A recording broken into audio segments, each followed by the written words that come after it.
Welcome to the Re-Imagining Motherhood podcast.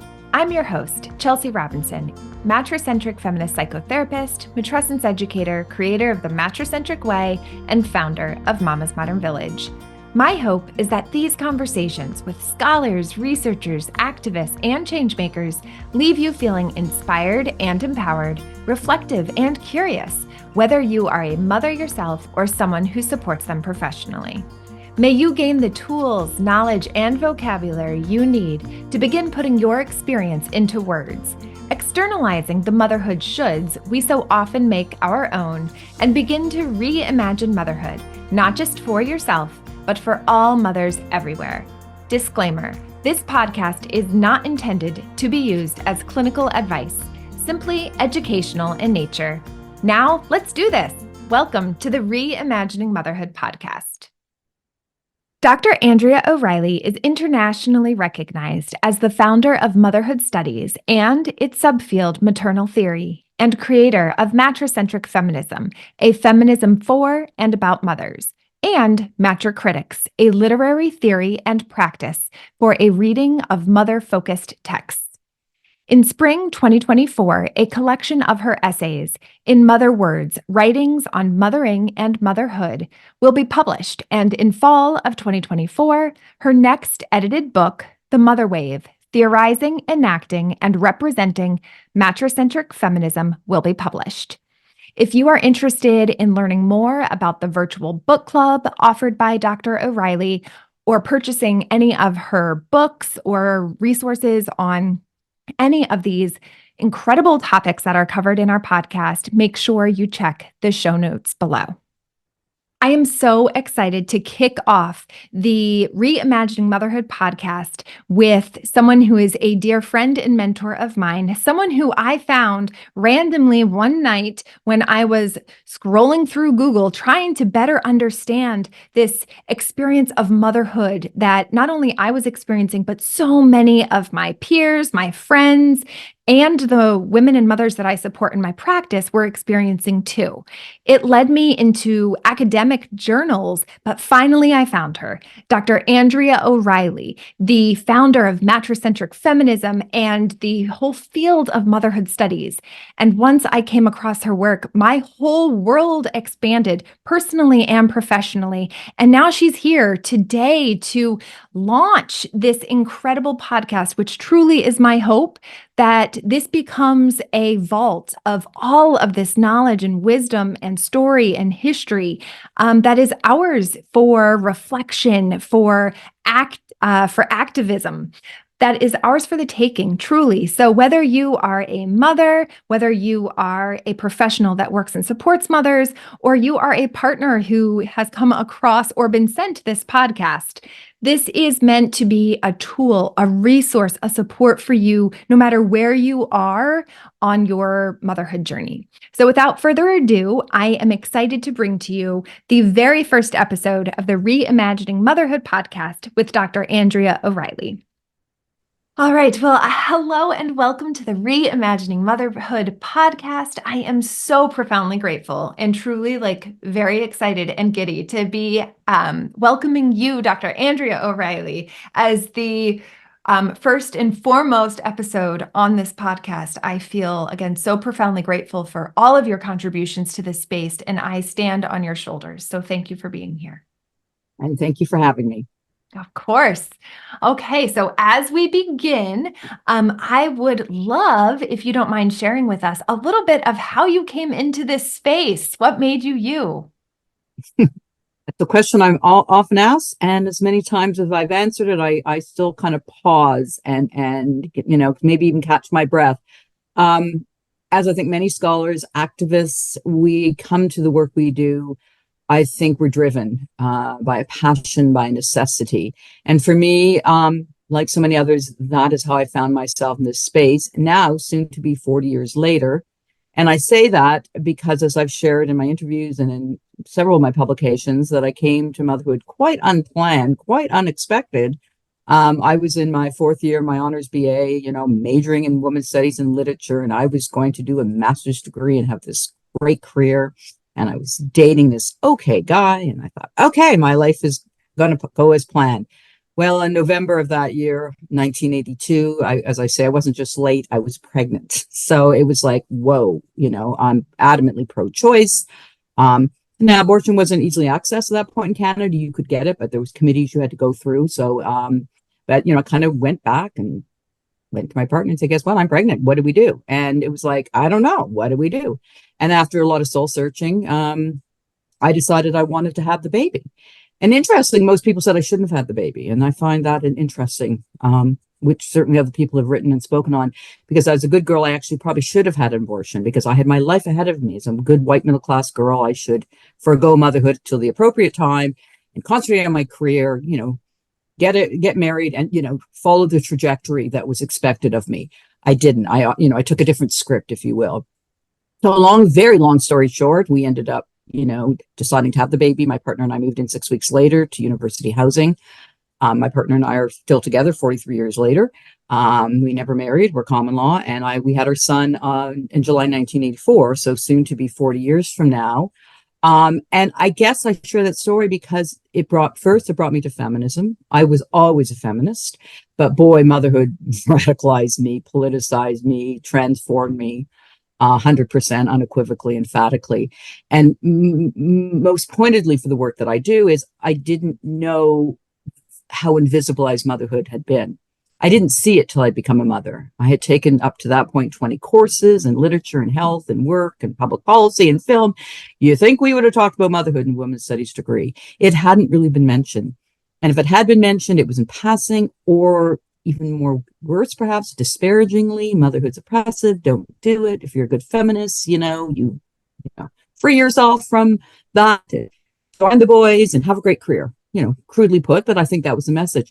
So that really shocked me. But I didn't see its invisibilization until I became a mother. That shocked me as well. So I said, why isn't it there? But why didn't I even see that it wasn't there? So that became, I suppose, my life mission. I just thought we need to talk about motherhood. We need to teach it and study it as deserving of academic inquiry as we would any other topic. So, my mission began. I then started a master's degree in literature. I went on to do a PhD. I went on to have 2 more children, both also unplanned. I started my PhD with my son 2 years old and 6 months pregnant with my first daughter. Certainly not something I would advise to do, right? To start a PhD with a 2-year-old and pregnant, because there was no maternity leaves. I was back in the hospital. My daughter was 4 days old, 2 days out of hospital. So that brought me to here. And so from that, as I think I developed the first course on motherhood in 1990, first course in North America. And then several years later, as I'm finishing my PhD, I thought, we need to have a conference on this. So I had a conference on this, which initially was going to be like an afternoon tea and ended up being a conference with 200 people from around the world. That led to, I think we need an organization to support motherhood scholarship, to bring us together as activists and scholars. So in 1990, you got to get my dates right, 1998, I formed the Association for Research on Motherhood, which became the Motherhood Initiative. And that ran from 97 to 2020, where it was passed off to someone else who now does that work. And then I started a journal in 99 and then a feminist press in 2006. So it was just driven by necessity. I created the course, the journal, the press, the scholarship that I needed that I didn't have when I became a mother so young, at the age of 23. So, it's just been, I say, a politics of necessity. Oh my goodness. Thank you so much for sharing your journey with me. I see myself reflected in different aspects of your story, but in something that just speaks, I think, to so many mothers. It does seem the work of mothering seems so invisible until we become mothers ourselves. And then we see it and we feel it deep in our bones. And the impact of that does drive us, some of us, most of us probably, to want to work towards and activate change. Because this is work, no question. Yes. Being a mother is work. And I am so grateful that you have dedicated your life, both personally and professionally, to creating spaces where mothers are the forefront of theory, of conferences, of scholarship. It's just necessary. And truthfully, I didn't know about you or your work or any of this in any of my clinical training. And I think that was so surprising for me, was that there was this whole entire discipline rich with scholarship and theory and research that now I see deeply informs my work clinically, but it was missing. It was just, again, invisible to my trainings. And so that is definitely my hope, is that we continue to bring you and your work and all the many scholars, that are now in this space, and kind of bridge that so that we share this wealth and knowledge across disciplines. Yeah, I think your point is so important and so well taken. It is, despite we've been doing this work now, I mean, I'm on the shoulders of other four mothers like Adrienne Rich, Sarah Ruddock, Patricia Collins, but we've been doing this work, certainly for 50 years, but in a sustained way, at least since the mid 90s. So coming up to 30 years plus, and I still hear, I get an email maybe every week. Not a call. There used to be phone calls, just discovered this. I need to talk to you type of thing. Oh my goodness. Why didn't I know this? And it's very frustrating. It really is because how do we break through? How do we get, we've created the research. That was the first big, hurdle, which I think we've done. It's there. I mean, of course, much more needs to be done and will continue to be done. Our Demeter Press publishes, 12 to 15 titles a year, and we've got them queued up to 2028, I think. So lots more research in the pipeline and more needs to be done. But I think we can still speak with confidence about a discipline of motherhood studies or field of maternal theory. We can say that with, I think, full confidence. So why is this not in the hands of so many people? I think part of it is, it's, as you say, a disinterest in motherhood. We did devalue motherhood, invisibilize it. So is it any surprise we devalue and invisibilize scholarship on motherhood, right? So it seems so obvious that we don't see motherhood worthy of discussion or analysis, let alone scholarship. It's just something women do, right? It's instinctual, it's natural, it's not important, it's not work. So if we think that, we're certainly not going to think that scholarship on motherhood is valuable either. So that's been a really uphill battle. It really has been. I have been, fighting this, I guess, 40 years now. And I've been, almost, I wouldn't say weekly anymore, but maybe every other week. I'm still less common than 30 years ago, 20 years ago, but still I'm defending motherhood as a discipline that is legitimate, worthy, rigorous, important, and so forth. Other disciplines don't have to defend themselves like this. And they are canonized. They are in the classrooms. They are in, clinical training. They are in, graduate programs. We're there, but you got to go looking for us in a way that you should not. I agree. I mean, that's what I had to do. Like, who would have thought that, I would have ever ordered an academic journal online to read for fun? But that's how I found you. I knew that, I really deeply value the theory of matrescence and the concept of, the huge transformation of a woman becoming a mother. But in supporting them through that lens, I felt something was missing. And it was missing the greater context that we don't just become a mother isolated on an island. We become a mother within this socially and culturally, politically, et cetera, constructed institution of motherhood. And that deeply informs our experience of what it means to be a mother and the work of mothering. And it just opened my mind, blew my mind. And I was like, I have to get more of this, which is how I found you. And my life has forever been changed. So again, just so much gratitude for what you've cultivated and created here. But you make a good point. I mean, I think part of the problem too is, it's partially our fault as academics. We really have it. Less so our organization, Motherhood Initiative.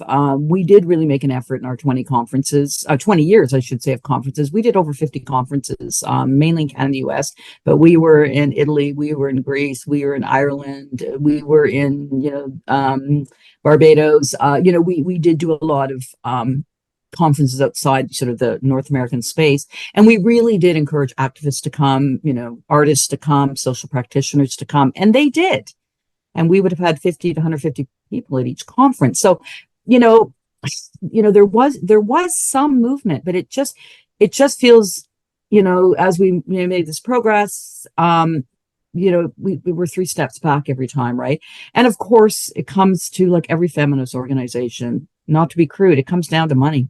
We are a nonprofit organization, Demeter Press. We have no funding. We basically get this very, very, very small grant that we basically have to sell our soul to the devil to every year to get it, and pay an enormous amount of money, and counting invoices to get the grant.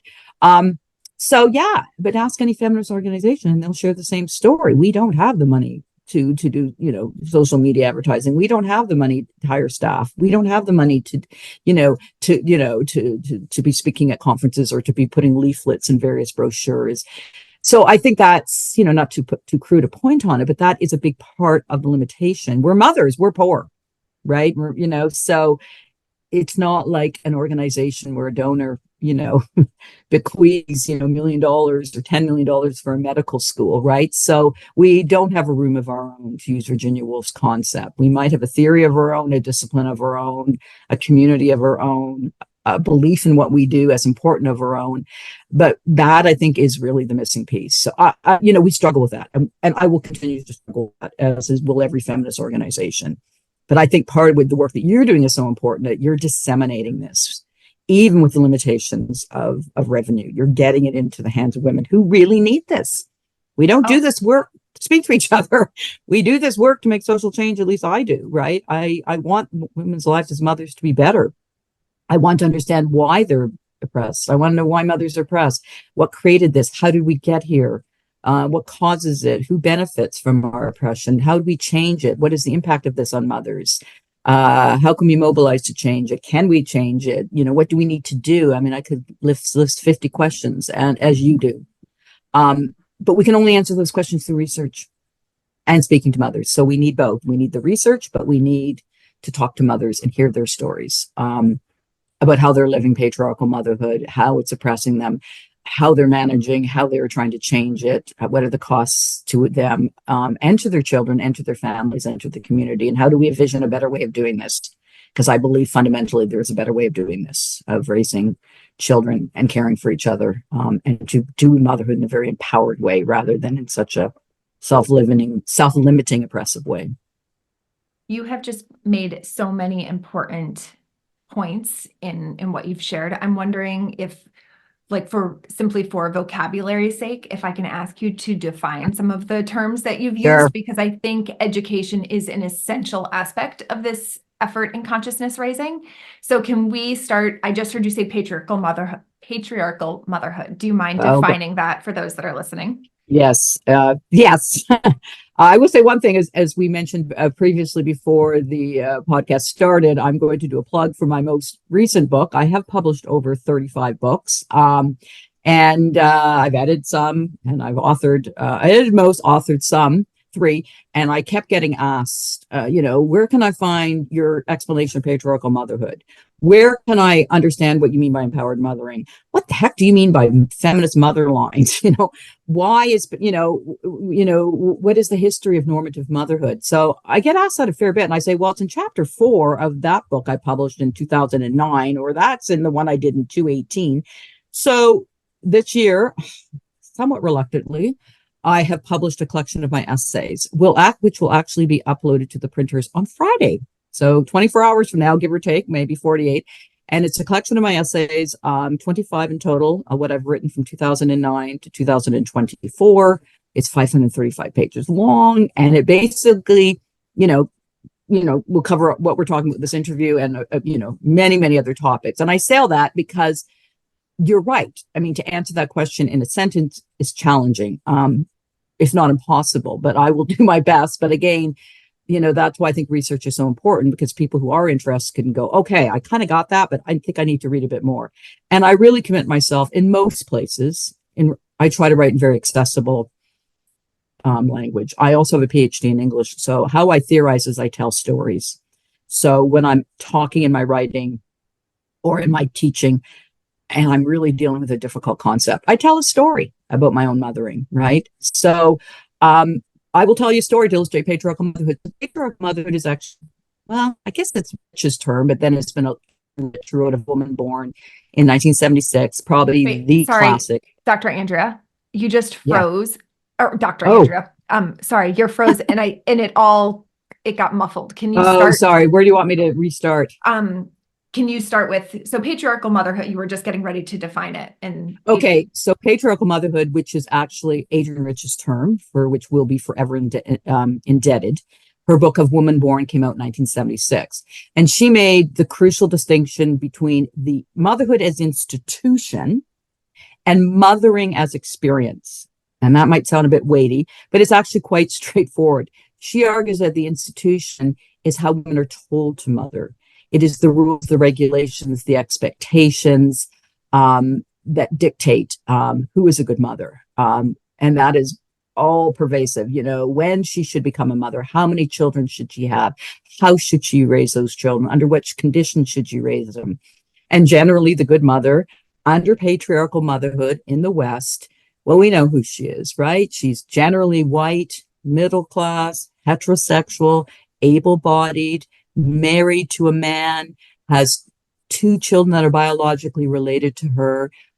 She probably lives in suburbia with the SVU. She puts her children's lives before hers. They are the center of her meaning. She might have to work today. Ideally, she's a stay-at-home mom, but we realize, the realities of economics. So we might allow this ideal good mother to work. But if she does, it should be only work. It should not be a career. And it should always come secondary to her children. So that's patriarchal motherhood, or sometimes called normative motherhood. And it is not how we mother. It's how we're told to mother. It's this idealization of motherhood.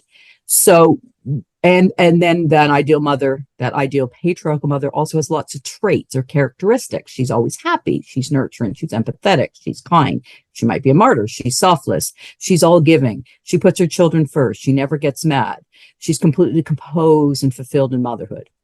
So this is the ideal mother. And, so when I teach my course, I ask people, are you the ideal mother? A hand has never gone up, right? And sometimes when I said, was your mother an ideal mother? Sometimes a student will raise their hand. I said, you mean she never got mad at you? And then they go, oh, wait a minute, maybe not. So the patriarchal motherhood is that ideal mother, how we're told to mother, how we're not just told, we're required to mother. And if we don't mother that way, we're often seen as a bad mother. We're too young, we're too poor, we're Black, we are queer, we have too many children, we don't have enough children, so on and so forth. So the patriarchal motherhood is so limiting who can get to be that ideal good motherhood. So that's on that side. We need to undo that. We need to find out how it happened, where it came from. And I do that in the book I mentioned and in other writings. We look at the history of patriarchal motherhood, where it came from, and how do we get rid of it? But also so important, and this is the part we often forget.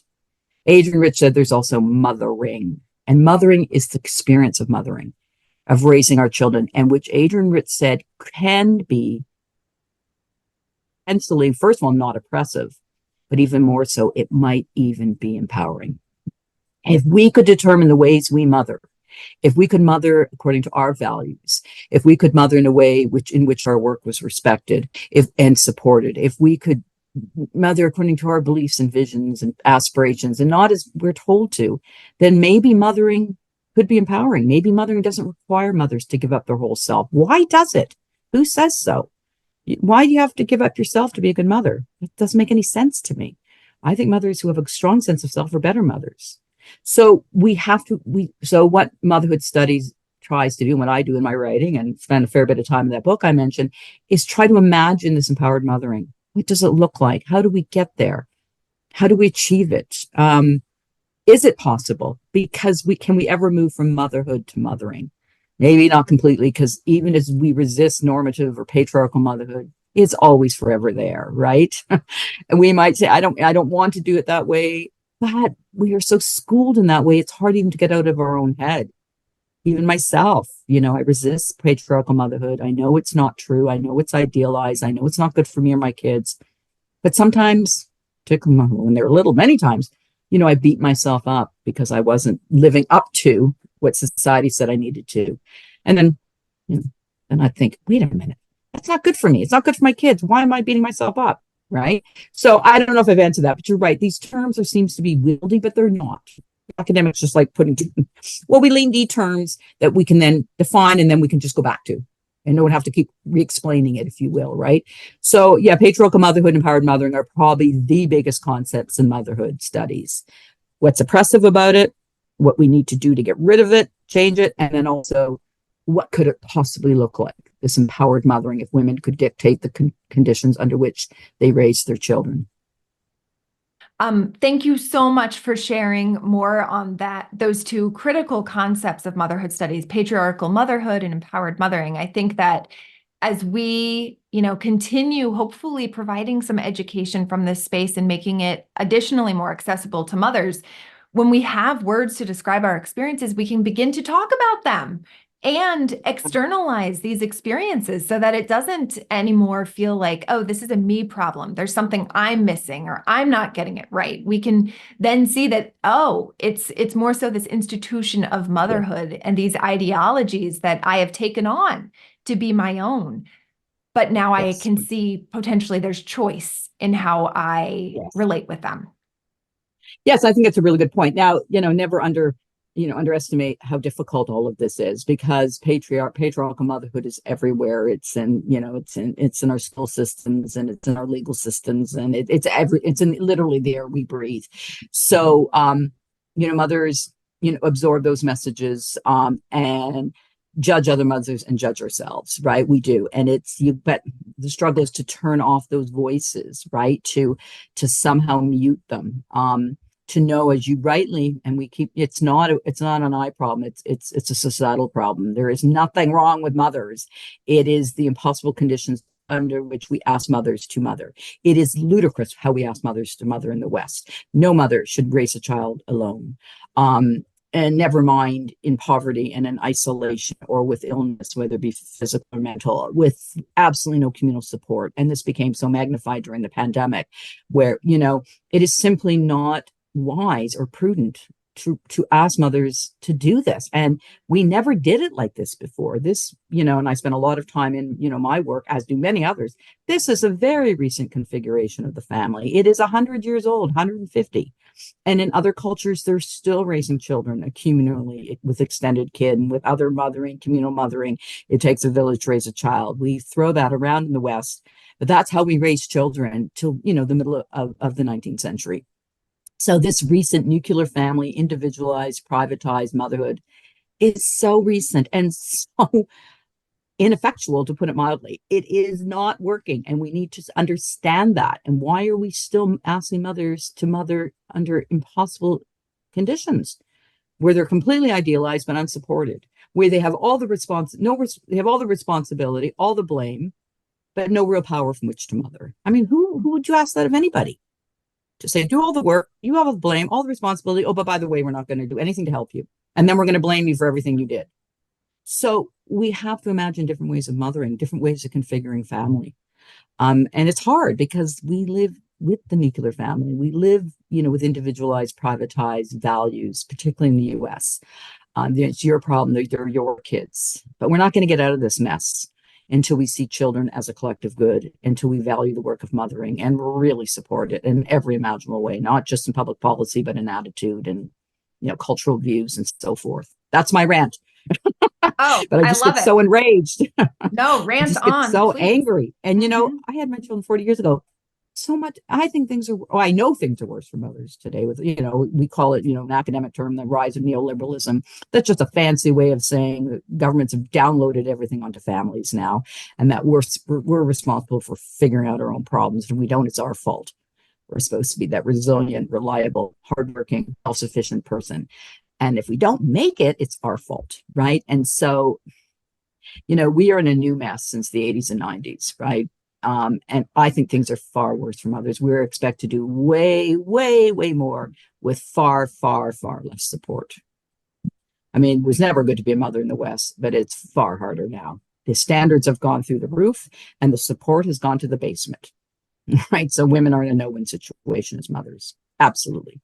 So we got to do something. We as women, unfortunately, it's going to be us. Can't wait for the governments or men to suddenly become enlightened. It's unfortunately they're going to have to start, demanding change and working towards that change, and hopefully having allies along the way. I absolutely agree. There's so many different points again in what you just shared, but this idea, right? In so many of the mothers that I see and I work with, I see burnout as such Oh, a symptom of patriarchal motherhood. But then I also see it as we kind of work to tweeze ourselves apart from and resist patriarchal motherhood. I see burnout there too, yeah, I because know. it is so exhausting and requires such mental gymnastics and is lonely and isolating in its own way, because you are choosing to mother your children in Yeah, more of a countercultural way, and you're choosing to just live your life in a countercultural way. So yeah. burnout seems to be prevalent no matter, which hood you're within, either defying it No, you're or out. Yeah, attempting to survive it.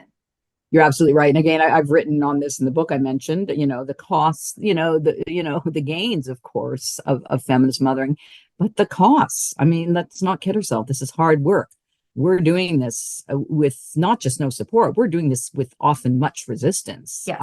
Society does not want strong women. It does not want empowered mothers. Of course it doesn't, because then we're going to change the world, right? Mm-hmm. They want to keep us tired and burnt out and self-doubting and guilty and competitive with one another. This is all planned. And so I think, it's really hard to resist, because particularly with motherhood, because if you resist, well, I could say a couple things on this. Resistance is also very often only privileged women, because if you're at all marginalized by age or race or class, your resistance could result in the apprehension of your children. Absolutely. So I'm not saying don't resist, but it can be very dangerous for someone to resist. Because of racism and classism and homophobia and transphobia. So certain mothers might want to resist, but they can't, or they resist very strategically because they know outright resistance could harm them and their children. So we all struggle with this. Doing feminism is hard in a patriarchal culture. I think feminist mothering in a patriarchal culture is even harder. I'm not saying don't do it, but that's why, which we talk about, I talk about my book, we talk about it at all our conferences. That's why it's absolutely essential, the work that you're doing, this consciousness raising. We did this, I shouldn't say we, I'm too young, but, the history of feminism, this was the way women came to feminism, was consciousness raising in the West in the 60s. And that's why I think that's the root for motherhood empowerment with the work that you're doing. I think we need to go back to really old-fashioned consciousness raising. We need to bring mothers together in whatever format, book clubs, as you know, I'm doing a book club, or in the playground, or in the groups you run, or in virtual spaces. But the challenge of that is, as I'm sure you've encountered, can women speak authentically about their mothering? Can we out ourselves? And most women I speak to are very, very apprehensive or reluctant to speak truth, to speak authentically. And for obvious reasons, do they want to be seen as a bad mother? Do they want, in some cases, as I said, that could be, not just inconvenient, it could be outright dangerous. But, so many women I talk to say they go to those mommy groups and they're just really hoping to find community and candor and connection. And it doesn't happen, because they're all what Susan Moshart calls the mask of motherhood. And I just love that term. It's very dated, but it just works. We all wear this mask. Everything's great. Love my kids. Everything's perfect. I'm happy. Maybe are sometimes, but we can unmask ourselves. We can't, say, I'm having a really bad year right now. I really don't like being a mother right now. My kids are driving me crazy. Did I make a mistake becoming a mother? You can't say those things in most mommy groups. So women need those spaces where they're, first of all, really, really safe without judgment. And that they, so some women find them with close friendships. I was fortunate that I did find it when I was raising my children. We found it in the playground, right? Most of them were single moms. I was the only partnered one, I believe. And there was maybe 12 of us, 15 of us. We had no money. And we'd sit at the playground and just bitch, right? With our kids playing, we'd all other mother, make sure we kid didn't, break their nose climbing that swing. And we really raised our children among the community in graduate housing. And I wasn't perfect, but overall we could do it without judgment and censor. And women need those spaces so desperately. But it's really hard to find them in a patriarchal culture, because we're so competitive and so judgmental. So the challenge is, where do we create those spaces where women can safely unmask, authentically share their experiences, and get support, validation, and community and maybe some good old fashioned advice, not judgment, right? But to say, you know what, my kid did that too. And, you know, this is what I suggest. Not saying it's going to work for you, not to be prescriptive, but just create those places where you can really rant and understand that it's not about you. It's about the larger culture, as you keep saying, and you're so right. But we keep seeing as an individualized problem. Yes. If I just try harder, I'll be a better mother. If I just buy this product, I'll be a better mother. If I just enroll my kid in this program, I'll be a better mother. You know, so we need to get mad. We need to get really mad, and we need to saying this is not right, and you know, and this needs to change, and we need to come together and speak truthfully about why it's not working and how we can undo it, change it, or at the very least, you know, hold each other's hand while we go as we experience this with comfort and concern and care and respect. That's it. I feel that so deeply in my bones. And I love also the concept of the mask of motherhood. Yes. And I use it so often in my work too, because I think it is so relevant.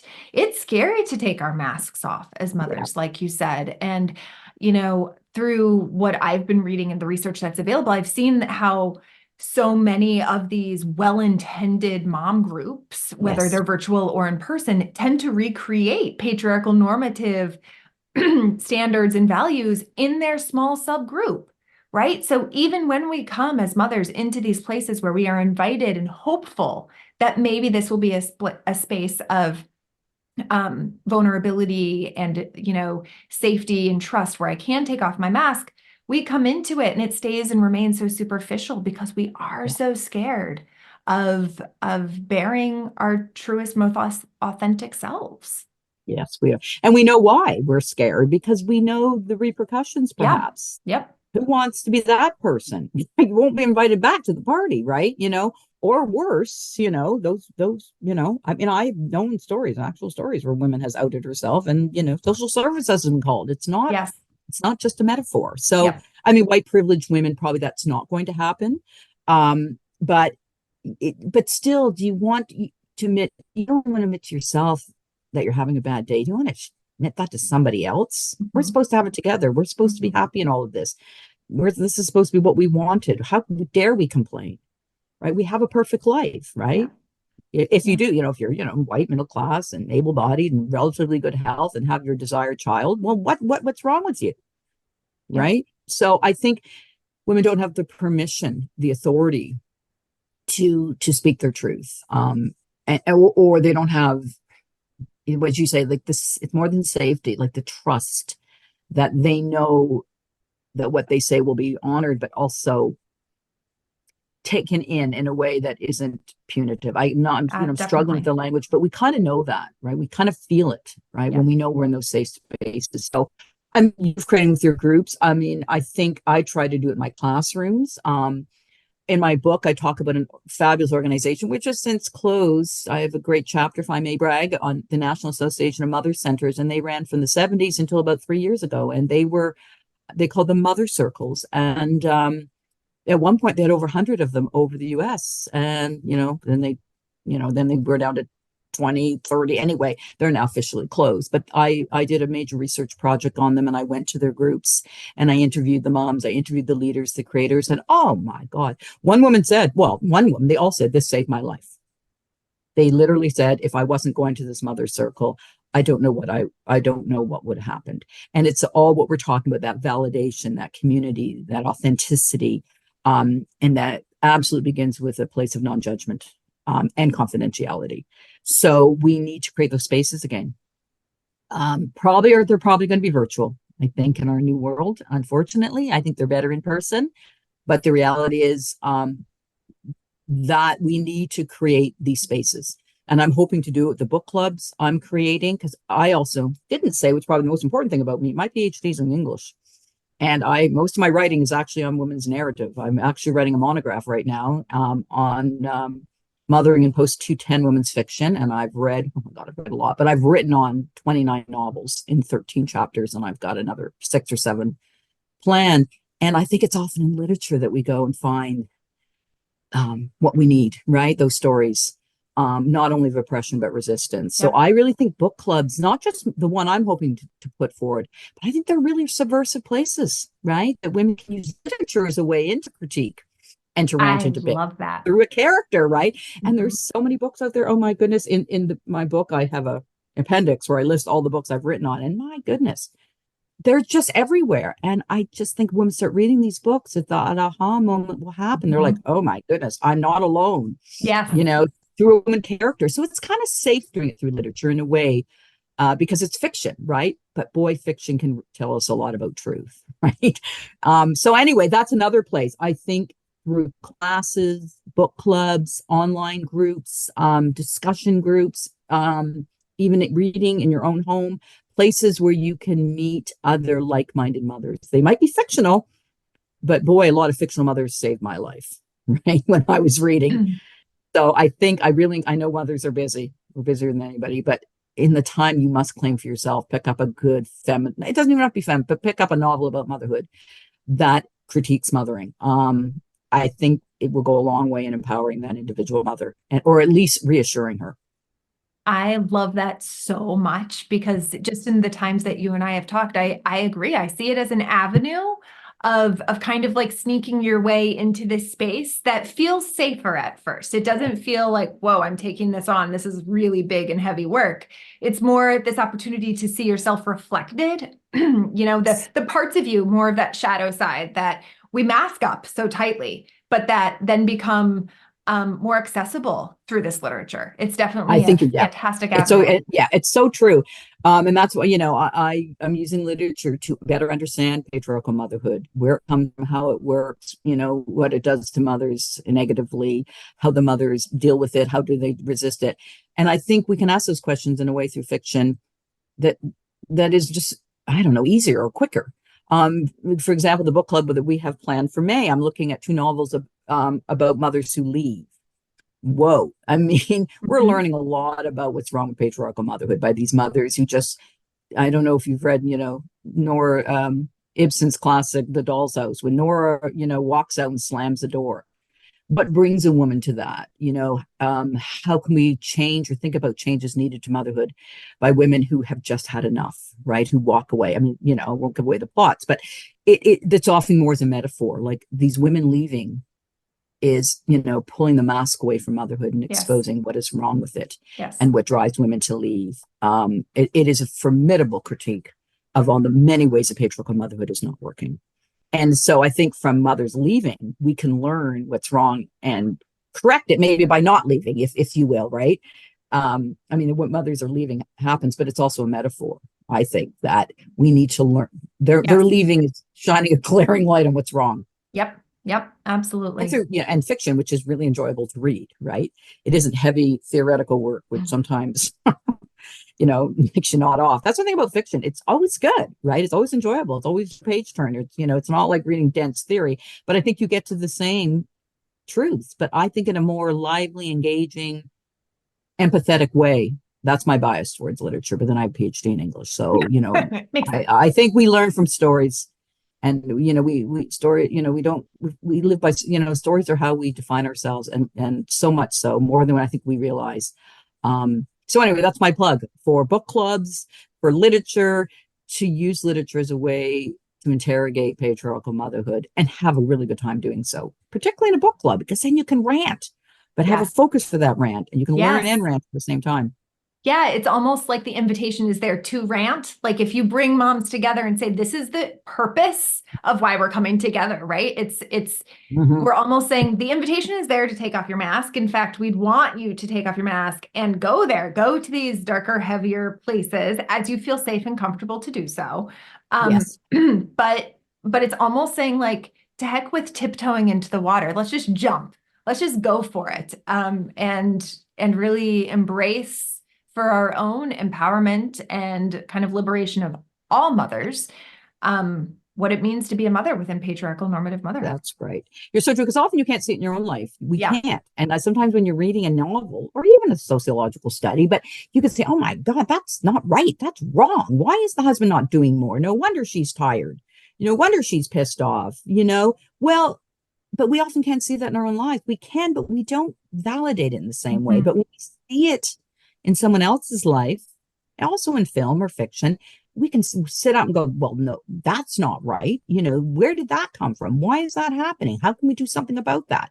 So it's this consciousness raising through literature that I think it is a place to begin, not a place to stay necessarily. There's other ways to do it, obviously. The Mother's Circle had a thing called the talking stick, is it? Where women would walk around and there would be a prompt and the woman would have to, share with the talking circle, almost continue another woman's observations, if you will. So there's lots of strategies to unmask, to interrogate patriarchal motherhood, to better understand it. But the purpose of all this is to better understand it, to change it. That's it. That is absolutely it. So I'm aware of the time and I'm like, well, how are we going to do this? I have 1,800 more questions to ask you. So we'll have to do a round 2, maybe even a round 3. Okay. But I'm wondering, I don't know where to go next in our limited time. What feels most pertinent to you? Should we dabble into matricentric feminism or? Yeah, I think that's a good one. I realize we haven't even talked about that, have we? Oh dear. Okay. Yeah, matricentric feminism. Oh my God. So matricentric again, because I'm an academic and literary, I guess we come up with these really unwieldy terms, but it's matricentric, which means matri means mother and centric means centered, right? So it's just an academic word for a mother-focused feminism, a mother-centered feminism. I call it matricentric feminism. And it's I coined the term, I started using the term, 2010, 2012, but in 2016, I wrote a book on matricentric feminism. And the second edition came out in 2021. So I sort of say 2016 is when I coined the term, though I was using it before that. And yet again, the book I mentioned, I talk a lot about matricentric feminism. I also have done a whole book on it. But basically, I just begin with, I think, the obvious. We need a feminism that puts mothers at its center. In many ways, mainstream feminism has failed mothers. I'm not saying intentionally. I'm not saying that. But liberal feminism or even socialist feminism or mainstream feminism has not put mothers at its center. Mothers are not just, women are not just women, they're mothers. We need what in academic we call intersectional. We need to understand that many things we experience of mothers, socially, economically, culturally, psychologically, economically, are because of us as mothers, not just because we're women. So I think, it seems so self-evident to me that we have different needs and concerns, both as we are oppressed as women, but also how we can potentially resist as women. So I use the term mother women. So the concerns of mothers can be different than the concerns of women. So matricentric feminism isn't the only feminism. It's just a feminism I think we need for mothers that may complement other feminisms. So it's about putting mothers first. So in my book, I don't have it handy, but I list sort of the principles of it. It must be, mother-centered. It must be, value the work of mothering. It must recognize that while it's valuable, it's not just women that should do this important, necessary work. We must think about, mothering is something we all should do, not limited to gender. So it's, and I basically believe that, despite 50 years of feminism now, I don't think mothers are doing much better. I think they're doing worse. Yeah. So, what would a matricentric feminism look like? I have a book coming out in September that's just on matricentric feminism. It's, I'll do a brag on this one because it isn't just me. It's 24 articles from around the world about how women are using and some men are using matricentric feminism of everything from public policy to film to literature, to educational policy. What happens when we put mothers at the center? What happens when we think about mothers first? How would that change the way we see education, public policy, healthcare? So it's about seeing the world through a mother lens. And understanding that mothers have needs that are different from women's needs. So it's not saying that mothers, it's not all that matters. When I'm just saying, if you're a mother, nothing else matters. It's just for most women, I think mother is a big part of their life. And some women said that mother more than gender, in fact, maybe matter more to them. They feel they're oppressed more as a mother than they're oppressed as a woman. That's a lot I've just said, but it is a mother-centered feminism. It's a feminism that puts at its heart social change specifically for mothers. And this is why I consider myself a matricentric feminist psychotherapist. Thank you. And we need that. We so need this mother-centeredness, particularly in your discipline. There is no more discipline that is mother-blaming or child-centered than psychology. It might as well be the 1950s in psychology. It is the last oh, friend, I hate to use that metaphor, but we have seen little movement in psychology, and I would say in English studies, film studies, sociology, anthropology, we have seen more and more, mother-centered, matricentric feminism happening. So, psychology is the last patriarchal holdout. It's still so mother-blaming and child-centered. So I you're see right. that. Mm-hmm, Oh, mm-hmm. yes. Go ahead. No, we just need that. And we need to understand it politically. Psychology is also the most apolitical discipline there is, right? Maybe that's not fair, but I think it is. It's very apolitical. No, I think that I see that in my work and in my trainings too. We just continue to say it really takes on this, like, what's wrong with you, mom? Why aren't you adjusting more quickly to this? Yep. Or why are you struggling with burnout? You should take more time for yourself, right? We'll prescribe more self-care without providing you the resources to do it. Or, exactly. What's up with this mom rage? Where's this coming from? Like, good moms don't get angry. Like I still feel like that narrative is so strong. That's the leading narrative in so many clinical spaces. I think we just further pathologize motherhood. And so really incorporating the theory of matrescence as one way, and then the theories, more broadly of motherhood studies, but specifically of matricentric feminism, I think really can revolutionize the way that we support mothers clinically and really empower them instead of further blaming them for their experience of motherhood.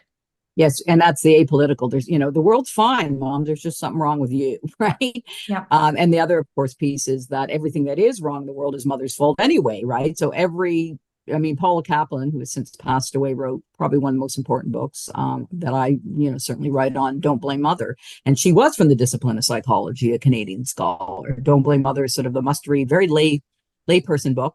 And she just, mothers are blamed from everything. She said from athlete's foot to autism, and she's right. So I think we blame mothers, we judge mothers, we depoliticize the work of mothering, we individualize it, and of course we do, because it's so easy to have a scapegoat. It's so easy to say it's all mother's fault, because then we don't have to bring around social change.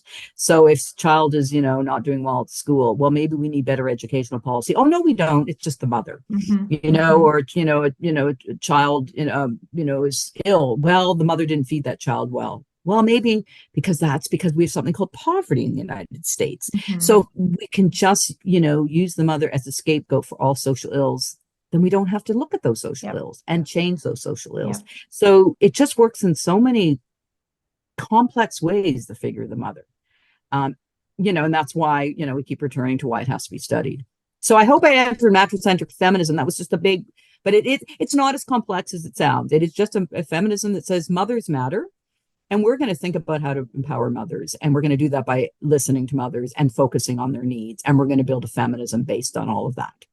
Well, it absolutely changed my life, personally and professionally, when I came across that theory. So again, I'm just really grateful, because it's a whole other way for mothers to be able to view their experience. And also, I think, truly to look for other providers that take this orientation to their work as well, so that they can gain support that no longer contributes or further pathologizes their experience. Yes. And I think it is happening, again, far too slowly and incrementally, but I am seing that language. So anyway, we have one time for maybe one more question or reflection or conversation. Oh my gosh, I have so many more. But as we close up this episode, I'm wondering, if you look 3 generations into the future, what would be your hope? Gosh, I'm actually starting a research project, which has been delayed, on millennial mothers, maybe Gen Z mothers. I'm going to interview them. And so, millennial mothers are, I think, having children, and Gen Zs are starting to think about it. I think we need to ask those questions, because I think mothering is fundamentally different than it was when I had my children 40 years ago. I mean, of course, stays the same. We still have the patriarchal institution. Motherhood is still devalued. Mother's still, mother in isolation and judgment and blah, blah. We've talked about all that. But I think what mothers we are living in such an uncertain world right now, right? We talk about climate change. We talk about, the rise of AI. We talk about increasing, economic, precarity. We talk about the crisis of, migration. So yes, but I do think all of them impact the way mothers are mothering today. But if I could imagine a world, I think we had that world. I think we had it in other times and other cultures. I don't think we have to look too far. We have templates, and I write about this in my book, Indigenous cultures, pre-contact in the US and Canada, other cultures before the rise of patriarchy. So we're going back, 6,000 years, but there's a lot of literature now there. Cultures that value mother work, that see mothering as work. Imagine that concept, that mothers are active participants in all decision making, that we don't have this either or. You can be a mother or a worker. We have to see mothering as, inclusive of all. To this day, I do not understand why we assume mothers have to not work. That doesn't make any sense. I mean, of course, we have to have public policy to support that, but many cultures understood that mothers were providers and nurturers. There wasn't this either or. Should I work or stay home? That was nonsensical. Mothers worked and raised their children. Of course, you need a world to make that possible, but it is possible through extended kin, through community mothering, through, good, decent childcare, through, perhaps longer leaves when mothers want to focus on their mothering. There's times that maybe you don't want to be working. So make that possible. Maybe in the early years, no, that is going to be your focus, mothering. But maybe when they're 3, you're like, I'm getting itchy. I want to go out there again. So let's create a world where you can do both. We never ask that of men. And I think, I did an interview and I was so angry because the end of the interview, can mothers have it all, or can women have it all? Or, and I said, would you ever ask that of men? Would you ever say to men, can you have it all? That's so insulting. Yes, women can have it all, but we have to change the world for that to happen. Yeah. Right. And why do we have these sacrifices of only women? Why do we say to mothers, oh, you have to choose between career and home? You have to give up yourself to be a good parent. We don't ask them of fathers. So I always say to mothers, be a bit more selfish, be a bit more self-centered, because I think the more confident women are, the more resources they have, the more community they have. Of course, that's going to make them better mothers and happier people. So what that world would look like, gosh, I think it would be a radical revolution. We'd have to really do away with how I'm not saying we have to do away with nuclear family, but we have to really expand the boundaries of family and, have more fluidity and really do away with gender roles. We have to do away with gender. There's nothing that says a father cannot change a nappy, that a father cannot comfort a child after, when the child comes home upset from school. There is nothing innate about mothering. It's all learned. I mean, I'm not saying, of course, we give birth if we are, birth mothers, but mothering is like saying all my work is a verb. It's an activity that anyone can do and that everyone should do, and that should be supported by society full-heartedly. So I imagine a world where we see as mothering as a shared occupation that all of us partake in, and we value all our society's children, and we put our world's resources to supporting parents, both parents, who do the work in a true partnership that's also then supported and sustained by the larger community's commitment to that family and to the larger, the larger cultural aim of, raising good and happy children, all children, not just some children. That's exactly that part, all children, right? I think there's a proverb my mom once told me, and I unfortunately don't know who to give credit to, but it says, when you become a mother to one children, you become a mother to the world's children. Yes. And we've forgotten that. Yeah. Particularly in our competitive, and I understand why we have competitive mothering. There's only so many spots in that good school. There's only so many, we think we have to put another child down to put our child up. That's that Western individualized competitiveness. And we don't need to do that.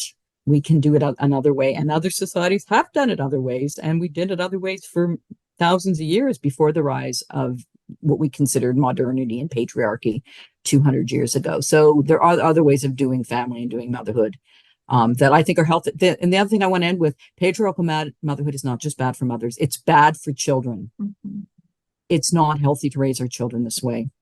It is not. And if we want to raise healthy children, we have to, support mothers. That is just so obvious, but we don't. Yeah. So I think that's where we begin, is understanding that, what we know is common sense must be, made into every imaginable space in culture, public policy, and education. We need, mothers, the work of mothering needs to be valued, supported, and shared. Oh, Dr. O'Reilly, you leave me feeling inspired, empowered, hopeful. I think that when we talk about the impact of what it means to be a mother today and the impact of mothering within patriarchal motherhood, you feel the oppression just talking about it, right? You feel the heaviness and the ick and almost the hopelessness of like, what's the point? How can I continue to resist and defy? It's so heavy, it's so intense, but in hearing you share, right, that we don't have to recreate the wheel. We can learn from one another. We can be vulnerable with one another and indeed be the change, right? Sounds so cliche, but mothers are the change that we need to see in this world. And we will have to fight for it, and it will be exhausting and difficult. But it's necessary, and it really is only going to come from us. That's right. So I have to say to mothers, resist, but create community in that resistance, and create those spaces for truth and candor and empowerment and community. Join a book club, create an online. I'll end with this. We used to have a great organization called the Mother Outlaws, because Adrienne Rich once said you have to be outlaws in the institution of motherhood. We even had t-shirts that said Mother Outlaws. I have t-shirts that say that. So we need to create a Mother Outlaw, counter revolution. And we got to create it, and we got to reach out to other mothers. We got to, we have to show kindness and support. And when we're in the public world, we have to stop judging mothers. We have to stop judging ourselves. And we really need to, I know it's a cliche, but we really need to get together here, mothers, and we need to create that space that we honor and respect and support each other.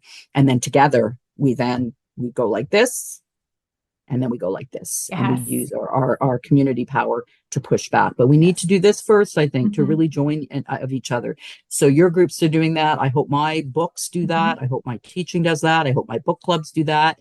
I hope my interviews do that. I'm just really hoping to create a space that undoes normative motherhood or patriarchal motherhood, gets rid of its power so we can find our own power. In motherhood, that patriarchy, of course, takes away from us, because the last thing patriarchy wants is strong and empowered mothers. Because you know what? We will change the world. So I would say claim your power, mothers, push back. And I'm hoping in that we can at least have some change in our lifetime, and certainly, hopefully, more change for our children's lifetime. Oh my goodness. This conversation was so rich. There's just so much here, so much to I hope that moms repeat, listen again and again and again, because there's so many nuggets of wisdom and power that you have shared with us today. I am so profoundly grateful for what you have created, the field of motherhood studies, the discipline, the theories within maternal theory, and I'm losing all my words right now, but just so profoundly grateful to you. And I hope I'm lucky enough to have you on again, because there's so much more here. There is, and I always say, and we have last shout out, as I said, around Demeter Press. We're the first and only feminist press on motherhood. We've published 200 books now on motherhood. Go to it's Demeter Press. Demeter actually was a feminist mother goddess from Greek times. She's the original outraged, pissed off mother that fights back. That's why we named our press in honor of her. Look at the books we've published, not just us, but that's a great place to start. There's a lot out there. We don't have to reinvent the wheel. That's right. There's a lot of research, scholarship, activisms out there. So as I kept saying, create those spaces, read those books, join those book clubs, wear your Mother Outlaw t-shirt, be kind to a woman in the airport when she's struggling with her child. Say, I've been there, anything I can do. I love it. Well, thank you so much. And we're over time. And until next time, Chelsea, it's been an absolute honor and delight. And thank you for all the work you're doing. I feel so grateful, just so grateful. And I know it's 12, so you got to go, but thank you. No worries. And talk soon, Chelsea. Okay. Thank you so much for listening to this episode of the Re-Imagining Motherhood podcast. I hope you gained a couple nuggets of wisdom, some new vocabulary, or an expanded perspective on motherhood from this episode. Make sure you check the show notes for further information on these topics and ways in which you can get involved or learn more if you choose. And if you enjoyed this episode, please leave a 5-star rating and, better yet, a glowing review so that this material can reach many more mothers and we can continue to reimagine motherhood together. In the meantime, make sure to follow along on Instagram at Mama's Modern Village and head over to my website at www.mamasmodernvillage.com for groups, my professional training, and other offerings to support you in reimagining motherhood in real time. Again, thanks so much for listening, and I can't wait to bring you the next episode.